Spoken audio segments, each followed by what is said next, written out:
శ్రీ గురుభ్యో నమః. తదుపరి కుంభరాశి.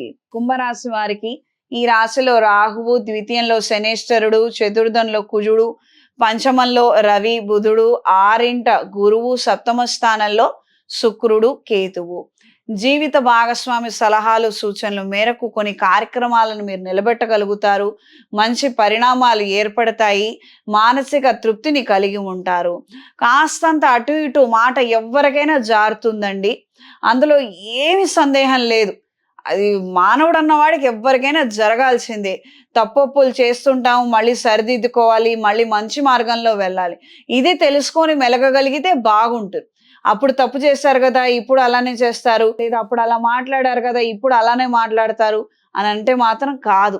ఒకవేళ ఎవరైనా రెండో అవకాశం మిమ్మల్ని అడుగుతున్నట్లయితే, మీ నుండి ఆశిస్తున్నట్లయితే ఖచ్చితంగా మీరు వాళ్ళకి ఆ అవకాశాన్ని ఇవ్వండి.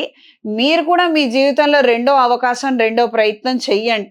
ఏదో ఒకటి పోయింది ఇంకోటి వద్దులే అన్నది మాత్రం వద్దు. మళ్ళీ మంచి ప్రయత్నం చెయ్యండి. మంచి జరిగే అవకాశం ఉంటుంది. దూర ప్రయాణాలు అనుకూలంగా ఉంటాయి. ఇంటికి సంబంధించినటువంటి రెనోవేషన్లు, రిపేర్ల ఖర్చులు అధికంగా ఉంటాయి. ఊహించనటువంటి ఖర్చులు మాత్రం ఎక్కువ స్థాయిలో ఉంటాయి. వీటికి మీకు అంతగా ఇష్టం ఉండదు. ఎందుకు ఇదంతా అన్నట్టు ఉంటుంది. కానీ కొన్ని రిక్వైర్మెంట్స్, కొన్ని వసతులు, ఇంట్లో ఉన్న వాళ్ళ అభిష్టం మేరకు మీరు నెరవేర్చవలసిన పరిస్థితులు ఉంటాయి. ఈ రాశి వారికి ఈ వారం పరిహారం: ప్రతిరోజు ప్రదోషకాల సమయంలో అంటే సాయంత్రం 5 నుంచి 7 మధ్యలో కాస్తంత కాళ్ళు చేతులు కడుక్కొని దుర్గాదేవి అష్టకం కానీ, అష్టోత్తరం వినటం కానీ చేస్తూ అమ్మవారి కుంకుమార్చన చేసి ధూపదీప నైవేద్యాలను సమర్పించండి. దీని వలన విశేషమైన ఫలితాలను మీరు పొందుతారు. ఈ రాహుగ్రహ పీడ పోతుంది. ఈయన ఇక్కడ నుంచి 6 నెలల్లో మారి వ్యయానికి వెళ్ళి మళ్ళీ అక్కడ డిసార్డర్సే, మెంటల్ టెన్షన్స్, నిద్ర ఉండదు, ఏదో ఒక చికాకు, యాంగ్జైటీ.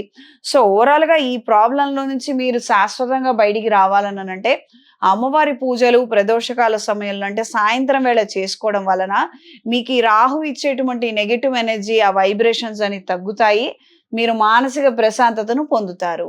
ఈ రాశిలో జన్మించిన స్త్రీలకు కొత్త ఉపాధి అవకాశాలు మరింతగా పెరుగుతాయి. ఈ రాశికి రాజయోగ కారకుడైనటువంటి శుక్రుడు సప్తమ స్థానంలో ఉండడం అనేది కాస్తంత మంచి విషయమే.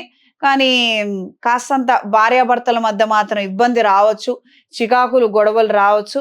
ఈ విషయంలో మాత్రం అటెంటివ్గా ఉండండి. మాట దాటడము, మాట తుల్లటము, అక్కర్లేనటువంటి మాటలు రావడము. ఎందుకంటే సప్తమాధిపతి పంచమంలో బుధుడు వక్రిచున్నారు. అక్కడ రవి బుధులు కలయిక ఉంది కాబట్టి కొంచెం అటెన్షన్ తోటి వ్యవహరించండి. తిట్టేసిన తర్వాత మనం వెనక్కి తీసుకురాలేము ఆ మాట. కొద్దిగా ఇది ఒక్కటి అదుపులో ఉంచుకోండి. మిగతా విషయాలలో మీకు కలిసి వస్తుంది, బాగుంటుంది.